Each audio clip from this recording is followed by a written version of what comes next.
If the relative density of gold is 19.2, the volume is 2.4 of gold is what? So we are tasked to find the volume, whereby our mass is 2.4. So we are going to write out our parameter. You should know that this parameter, you don't need to write it down. Just, I'm showing you the techniques we are going to use. So the mass is 2.4 kg. And you say relative density of gold. Say relative density is 19.2. So we know that formula for relative density is the density of the substance all over density of water. So relative density, RUG, is equal to density of gold divided by density of water. And we know that the density of water is 1000. So now we are going to multiply by the relative density to get to the density of gold and represent this as AU. So now RUG is 19.2 times 1000. It's equals to the density of gold. So now we are going to multiply this 1200 equals to density of gold. So now they say we should find the volume. We know that the mass is 2.4. From our formula, we know that density is mass over volume. So mass over volume is equal to 19,200. So now to get the mass, to get the volume, we are going to multiply this side. We are going to simplify this part to get the mass. So now our volume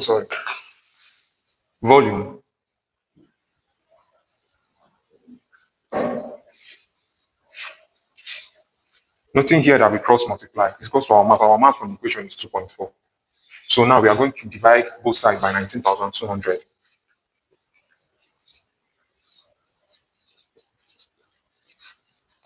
Giving our volume to be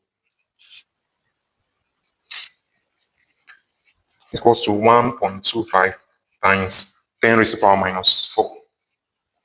Remembering our SI unit, which is meter cube. So we are going to be looking at question 2.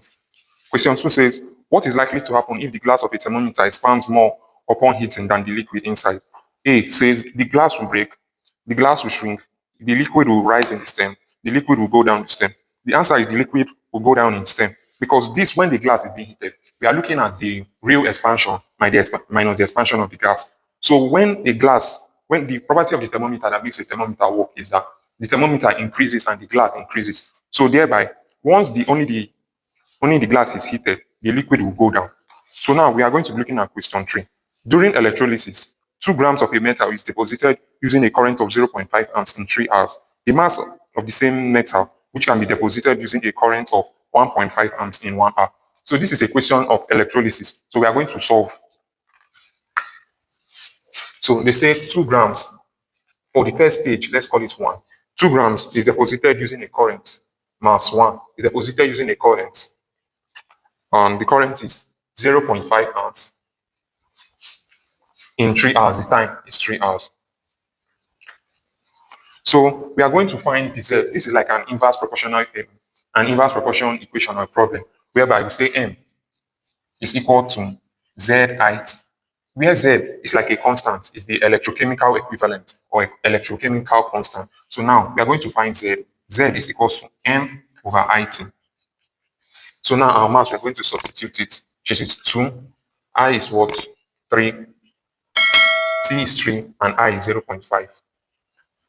So now we are going to break it down. So this is 2 divided by 3. Use our calculator. 2 divided 3 times 0.5, which is 1.5. 2 divided by 1.5. 2 divided by is 1.33. Equals to 1.33. So now we have gotten our values for T. They said the mass of the same metal which can be deposited using a current of 1.5 amps in 1 hour. So using the same parameter, like using the same process, we are going to find the mass that is going to be deposited by 1.5 amps in 1 hour. So now we are going to say M is equal to Z dot IT. Now we have gotten our Z from this equation. We are going to substitute 1.5 and 1 hour into this equation. So this 1.33 times 1 times the time, times the current, which is 1.5. So this is M is equals to 1.33.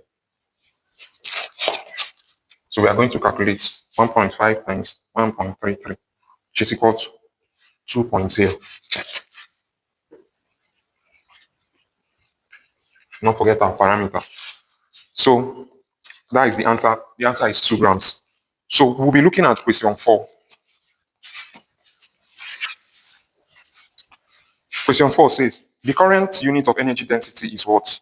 So energy density is given as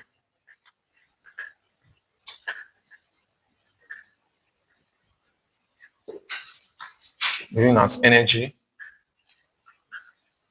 over volume.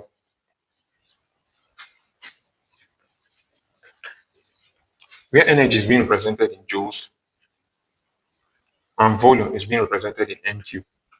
We know that 1 joule is equal to 1 Newton per meter. So this is 1 Newton per meter over M3. So now we are going to expatiate this Newton per meter and break it down. So it's going to be, we know that Newton is the SI unit for force, and force is kilogram per meter second raised to power minus 2. So this is kilogram per meter second minus 2 multiplied by M. So this M, so divided by M3. So now we are going to simplify this. We have M here, we have M here, we have M. So we are going to break it down. So it's going to be kilogram M times M, this M square, divided by M cube, all in bracket, S minus 2. So this, we are going to simplify. This is going to turn to a minus 1 based on our laws of indices. So this kg M minus 1 S2. Let me write it properly. Kg M minus 1 S2. So that is the answer, number 4. That is the answer for number 4.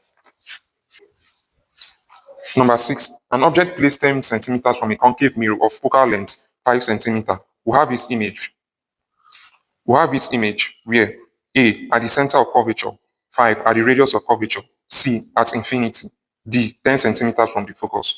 So our answer is at the center of curvature because this is a concave mirror, and based on the focal length where it's being projected, we are going to get at the center of a curvature. It's just one of the properties of a concave mirror. So that is the answer for question 5. So question 6, a car of mass 1,500 kg goes round a circular curve of radius 50 meters at a speed of 40 meters per second. The magnitude of the centripetal force of the car is what? So now we are being asked to find the centripetal force, which is being given by the formula. Centripetal force, let's represent it with C, is equal to mv squared over r. And from our equation, m is what? 1,500. V is what? 40, which is the speed. Should not confuse it. Should not confuse speed and velocity. So r is what? The radius. So the radius is 50 meters. So now we are going to simplify it. This 1,500 times.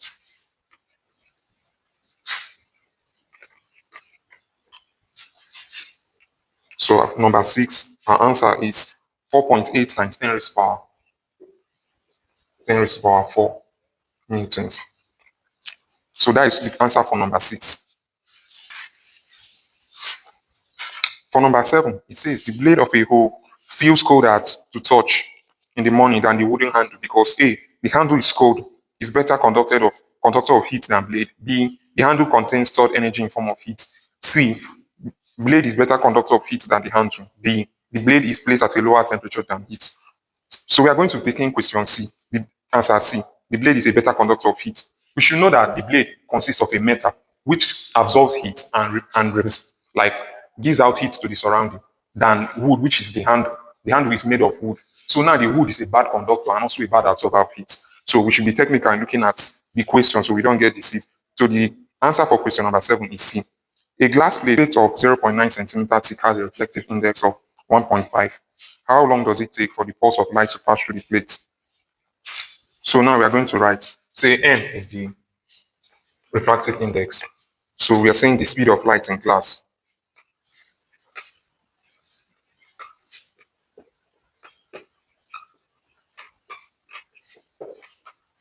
Then the speed of light in air.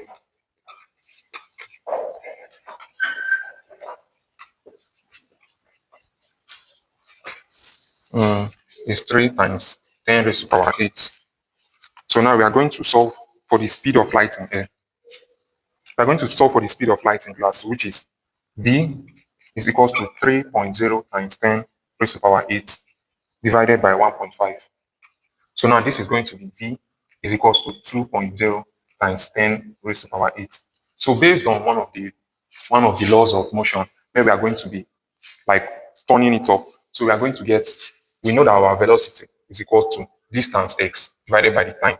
So now they say we should on our equation. They say how long does it take? So they are talking in terms of distance, which is x. So now we are going to find x. X is equal to v times t, which is the velocity. And we have gotten the velocity from here. Let's write our parameter, which is 2.0 times.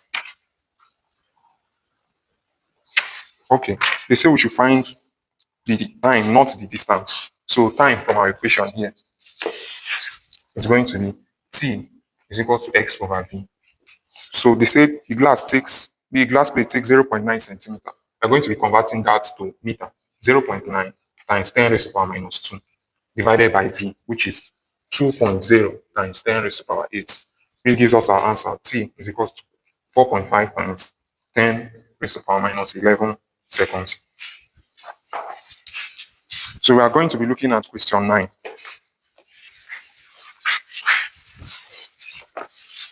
Question 9 says, the figure above shows four forces, 3 Newton, 10 Newton, 3 root 3 Newton, and 6 Newton, which I'm going to draw on the board.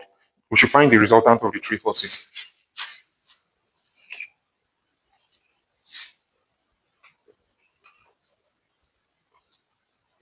(30 degrees over here.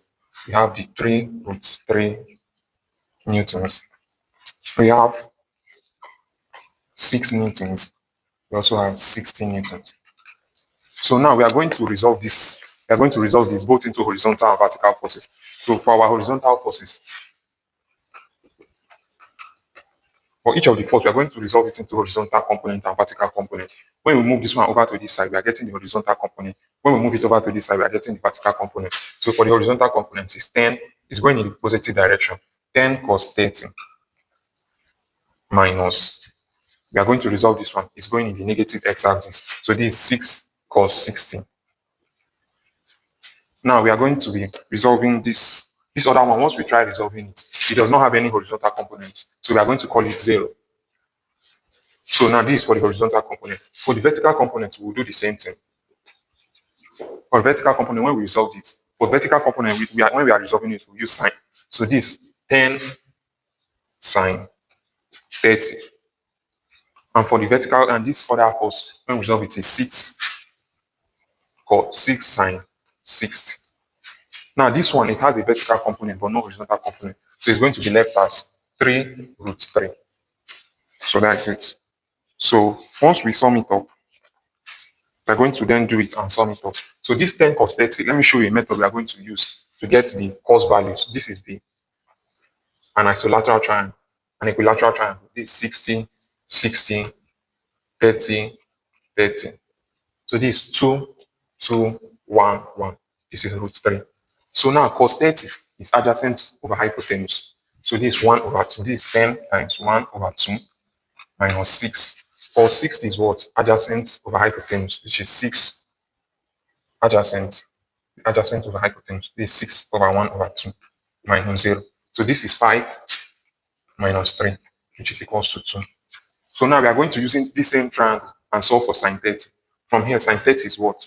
Opposite over hypotenuse. Opposite, this is the opposite. The sine facing here over hypotenuse, which is 1 over 2. Then sine 60 is what? Sine 60 is the opposite over hypotenuse, which is 6 root 3 over 2 minus 3 root 3. So this is 5 minus 3 root 3 minus 3 root 3. From this our equation, you can see that these two cancels out, turning to 0. So this is 5 minus 0 is equals to 5. So now we are going to find the resultant of these two forces, noting that the horizontal component is being represented with I and the vertical component is being represented with a J. So now the resultant, F resultant, is equals to 2I plus 5J. So now we are going to, using Pythagoras theory, we are going to find the resultant of this vector formation, which is going to be square root of 2 plus 5 square, which is equals to 4 plus 25, which is root 29.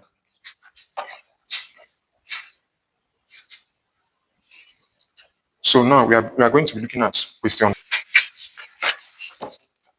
Question 10 says a 40 kilowatt electric cable was used to transmit electricity through a resistor of resistance 2 ohms at 800 volts. The power loss at internal energy is what? So now we are asked to find the power loss. From here, they are giving us the power and other parameters. So power now is equal to I times V.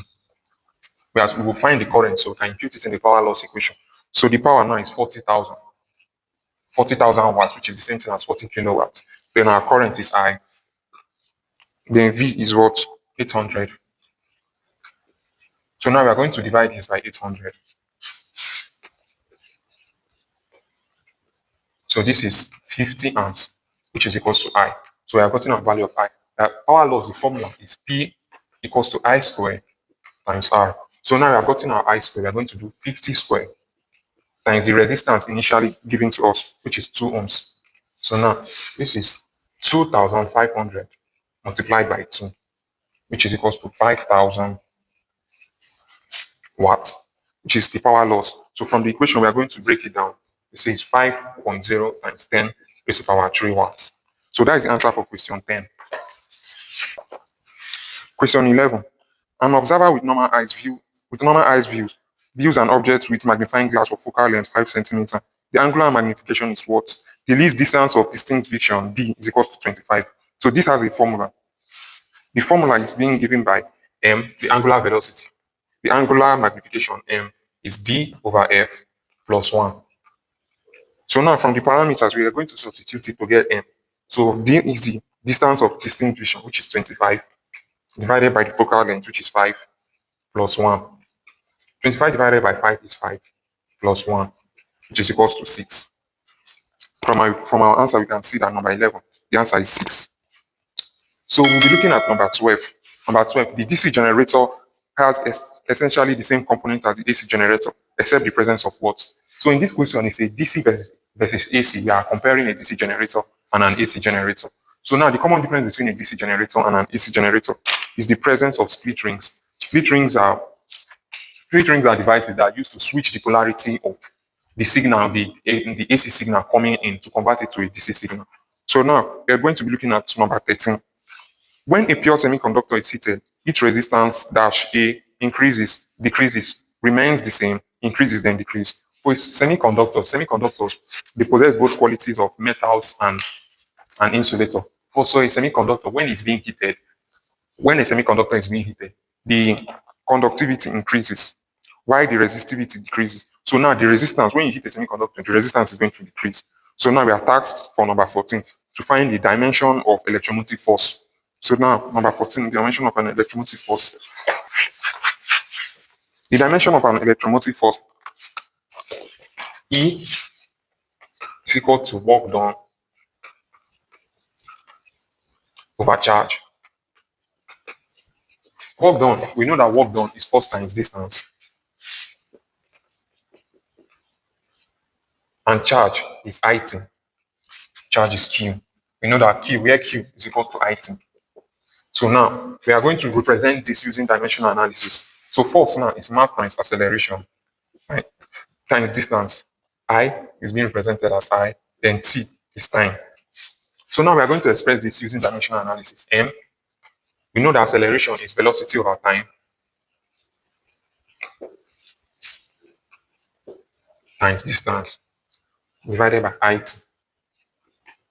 So now mass is what? M. Velocity is LT minus 1 over T, which turns out to be LT minus 2 for velocity. Then distance is L. Then IT is I over T. So now we are going to express this prop. It's going to give us M L squared T minus 2. Then we have a T, which is down here, multiplied by T minus 1, I minus 1. So this turns out to be M L squared T minus 3, I minus 1. So that is the answer for that one.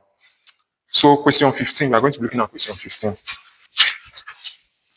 says the efficiency of a pulley system shown above is 80%. Find the effort E required to lift the load of 1,200. So this is a mechanical advantage problem, efficiency of machine problem. So now the efficiency is given out. Mass mechanical advantage divided by velocity ratio times 100. And mechanical advantage is being given as load over effort. It is load over effort times 1 over V dot R times 100. So now, from our equation, the load is what? The load is 1,200. The effort, we are tasked to find the effort E, and they said efficiency is 80%. So now our mechanical advantage, our velocity ratio is the number of pulleys in the system. So we are going to count 1, 2, 3, 4. So we have 4 pulleys in the system. So this times 100 over 1. So we are going to simplify this. So this is 18 equals to 1,200 times 25. This 4 goes in here is 1, this 25. So now over E. So this 80E equals to 1,200 times 25. So now we are going to be dividing by 8. E, which is the effort, is being given as 375 newtons. So we are going to be looking at question 16. If you've been given any physics questions and you're stuck, maybe we solved something before and you didn't fully follow, no worries at all. Just drop the topic you're having issues with in the comment section. We'll treat that topic step by step, make it simple, and once we're done, we'll tackle past questions on it so you can master it properly. Don't keep quiet and struggle alone. Comment the topic now. And don't forget to like, subscribe, and follow for more.